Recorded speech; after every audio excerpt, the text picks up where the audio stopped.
అందరి శుభోదయం. జూలై 27, 2024 మదనపల్లి మరియు కలికిరి మార్కెట్ సంబంధించిన సమాచారం.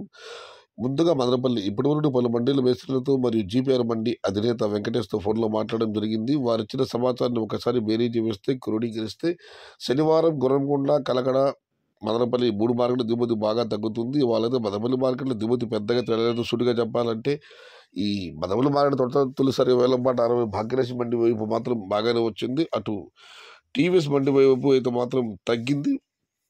పాతాళం కూడా నిడత పులిసే వాళ్ళ దిగుమతి తగ్గింది. మొత్తం మీద చూస్తే సూటిగా చెప్పాలంటే మదనపల్లి మార్కెట్లో ఇవాళ శనివారం అయితే దిగుమతి భారీగా తగ్గలేదు. కేవలం ఒక మోస్తారుగా స్వల్పంగా మాత్రమే తగ్గింది. ఇక కలికిరి మార్కెట్ విషయానికి వస్తే కలికిరి మార్కెట్ శనివారం రోజు మామూలుగా అక్కడ సెలవు ప్రకటిస్తారు. కానీ వాళ్ళ సీజన్ చెప్పి శనివారం మార్కెట్ కూడా కంటిన్యూ చేస్తున్నారు. అయితే దిగుమతి భారీగా వచ్చింది. కలికిరి మార్కెట్ ఇవాళ కకావికలమైపోయింది.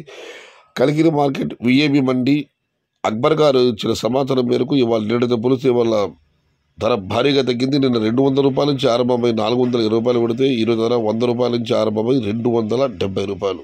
భారీ దిగుమతి, అందులో క్వాలిటీ లేవంటున్నారు. మొత్తం మీద కలికిరి మార్కెట్ ఇవాళ కకావికలమైంది. 100 రూపాయల దగ్గర నుంచి 270 రూపాయలు. టుడే కలికిరి మార్కెట్ టమాటా small boxes 100 rupees starting rate, 270 rupees ending rate. ఇది ఈరోజు మదనపల్లి మరియు కలికిరి మార్కెట్కు సంబంధించిన సమాచారం.